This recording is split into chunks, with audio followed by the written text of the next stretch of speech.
ಅಂತ ಬಂದಿದ್ದಾರೆ. ಸ್ವಲ್ಪ ಬಾಯಿ ಮುಚ್ಚಿಕೊಂಡು ಅವ್ರು ಹೇಳೋದನ್ನ ಕೇಳು. ನಾನು ಏನೇ ಮಾತಾಡಿದ್ರು ನಿಮ್ಗೆ ತಪ್ಪಾಗಿ ಕಾಣಿಸುತ್ತಲ್ವಾ? ಅಷ್ಟಕ್ಕೂ ನಾನು ಹೇಳಿದ ವಿಷಯದಲ್ಲಿ ಅವಮಾನ ಆಗುವಂತದ್ದೇನಿಲ್ವಲ್ಲ? ಮುಗಿತಾ ನಿಮ್ಮ ಅತ್ತೆ ಸೊಸೆದು ಜಗಳ?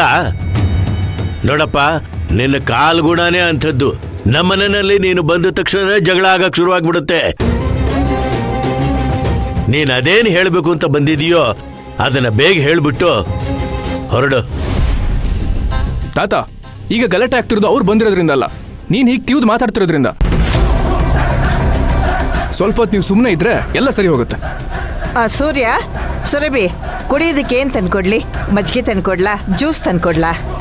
ಪರವಾಗಿಲ್ಲ ಅಜ್ಜಿ, ನಿನಗೆ? ನಮ್ಗೇನು ಬೇಡ.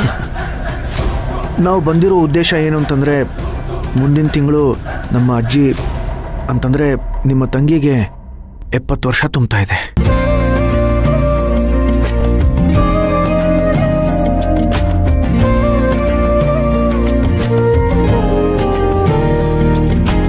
ಹೌದಾ ಸೂರ್ಯ?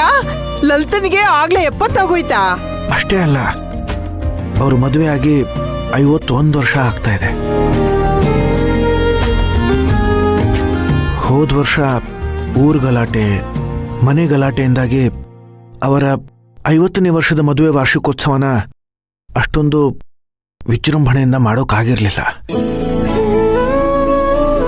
ಹಾಗಾಗಿ ಈ ವರ್ಷ ಅಜ್ಜಿದು 70ನೇ ವರ್ಷದ ಶಾಂತಿ ಹೋಮ ಮತ್ತು 51ನೇ ವರ್ಷದ ಮದುವೆ ವಾರ್ಷಿಕೋತ್ಸವದ ಕಾರ್ಯಕ್ರಮನ ನಾವು ಎರಡೂ ಕುಟುಂಬದವರು ಸೇರಿಕೊಂಡು ಆಚರಣೆ ಮಾಡಿದ್ರೆ ಚೆನ್ನಾಗಿರುತ್ತೆ ಅಂತ ಅನ್ಕೊಂಡಿದ್ದೀವಿ. ಒಂದು ಕುಟುಂಬ ಇಬ್ಬಾಗ ಆದ್ಮೇಲೆ ಮತ್ತೆ ಒಂದಾಗೋದಕ್ಕೆ ಸಾಧ್ಯ ಇಲ್ಲ. ಅದೇನು ಸಂಭ್ರಮ ಇದೆಯೋ ಅದನ್ನ ನೀವು ಆಚರಿಸ್ಕೊಳ್ಳಿ. ಮಧ್ಯ ನಮ್ಮನ್ನ ಯಾಕೆ ಸೇರಿಸ್ತೀರಿ? ನಮ್ಮ ಅಜ್ಜಿಗೆ ಇದು ತಾಯಿ ಮನೆ.